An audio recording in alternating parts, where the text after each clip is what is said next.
The Nathan, Nat and Shaun podcast. Oh, there's a shark in the water. Certainly is. The Chase Australia, 5 p.m. weeknights on Channel 7. As we know, Nathan's parents watch it religiously. I love it. Yes, it's very popular actually. Yeah. Rates really well. And they love the shark. His name is Bryden Coverdale and he joins us now. Good morning, Shark.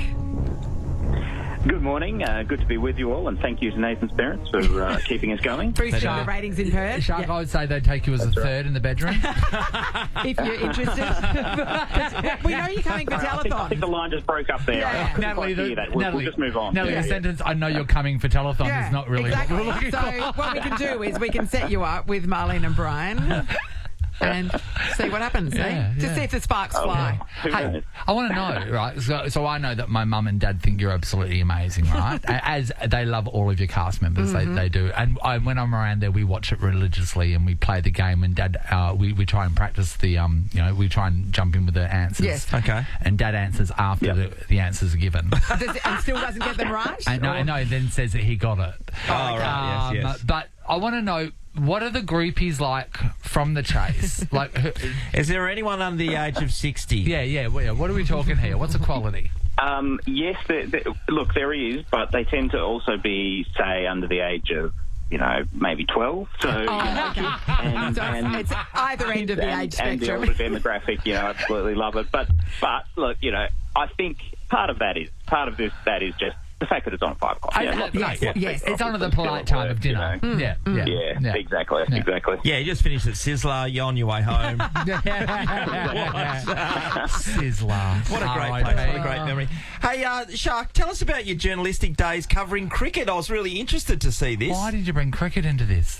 Yeah. So I spent more than 10 years as a cricket writer for ESPN, Cricket Info, the biggest cricket website in the world. God, no wonder you left. All over the world. Yeah, covering Australian Test tours and World Cups, and lots and lots of cricket. And funnily enough, whenever I get asked a cricket trivia question, people think it would be my strength. Of course.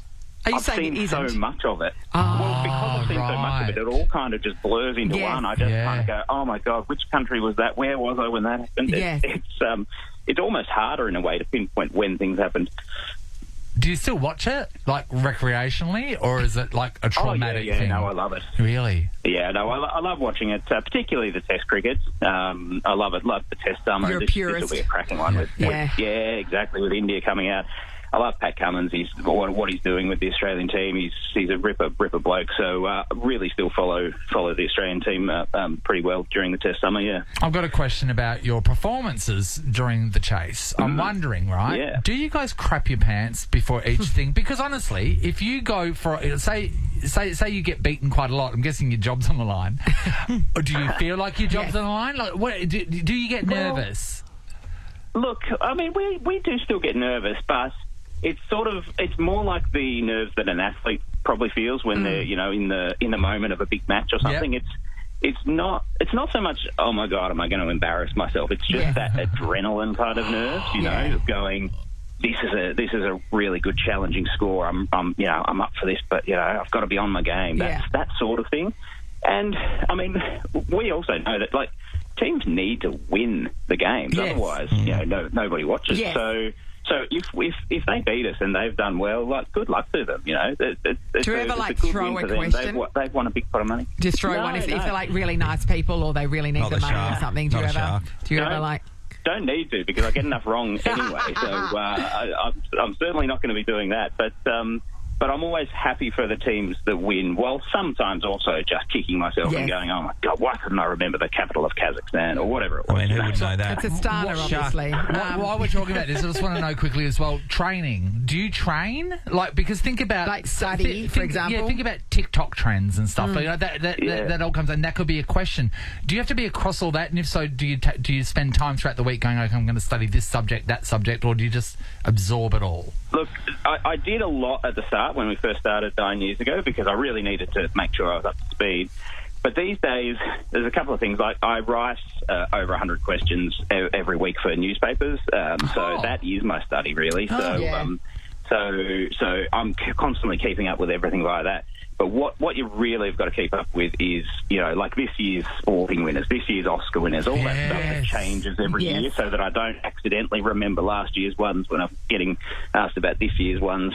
It's all that sort of stuff, the more current events things that are important to keep up with. But it's stuffing more information in your head, not letting any come out, because you have to keep it all in there, because it could be any year. That's a lot. That's right. It does sometimes.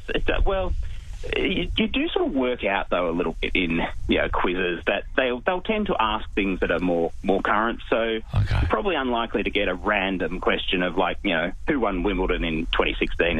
It's a bit obscure. It's not that interesting. Men's or women's? I'd ask straight away. Yeah, well, either way, but it's got to be there's got to be a relevancy to it. So who was the winner? I wish I hadn't said 2016 now. It's probably Roger. I mean, to be honest. It might have been Rafa, because Rafa won it a couple of times, and I reckon it was down that...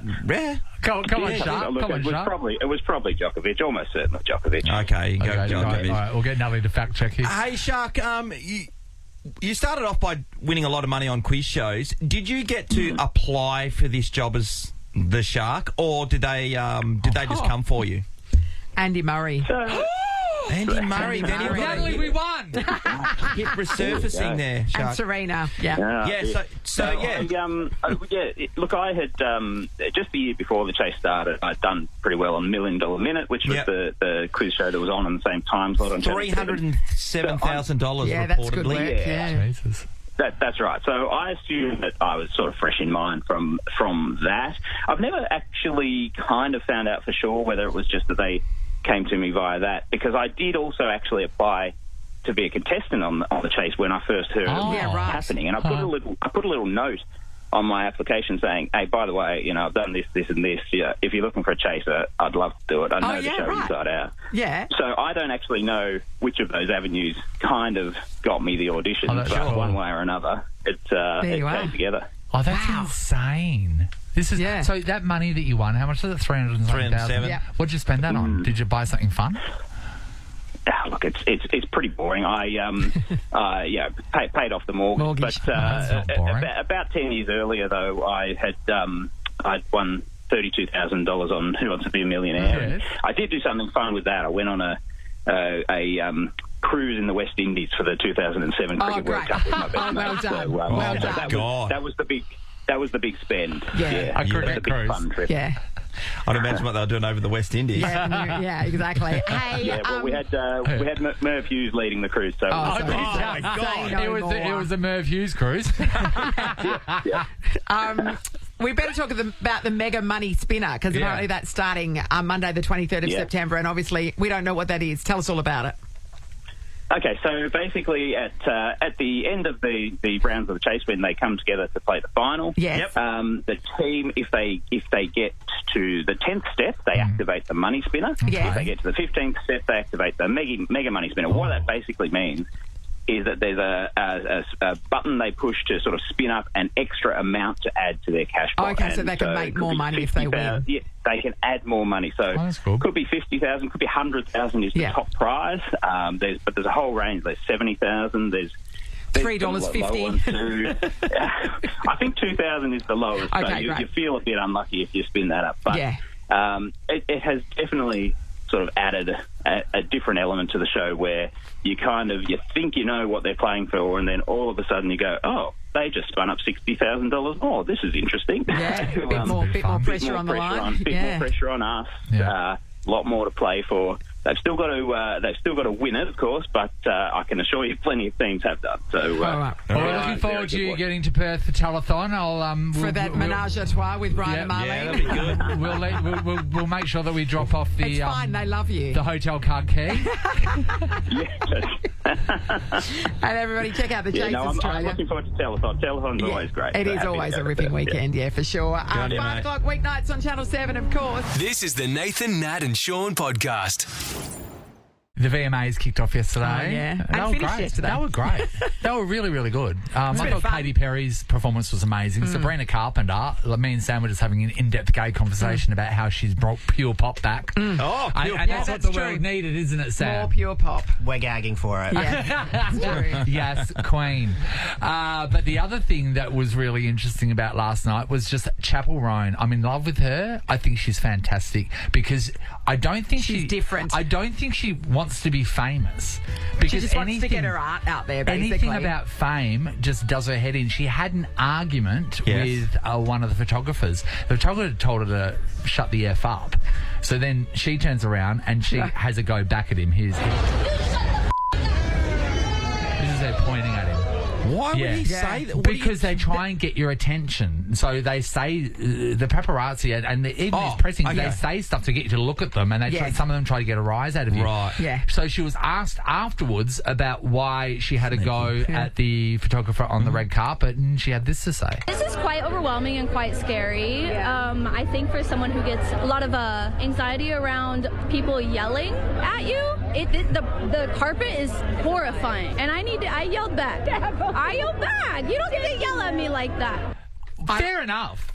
She's got a really good point. Fair enough. A little while ago, a couple of weeks ago, she went on another rant, and this is about her fans, because you're thinking, okay, well, then she's going to love her fans. And she does love her fans, but she just thinks the whole thing is weird. Well, that they people crossed the line. People can go into your personal space. This is If you saw a random woman on the street, would you yell at her from the car window? Would you harass her in public?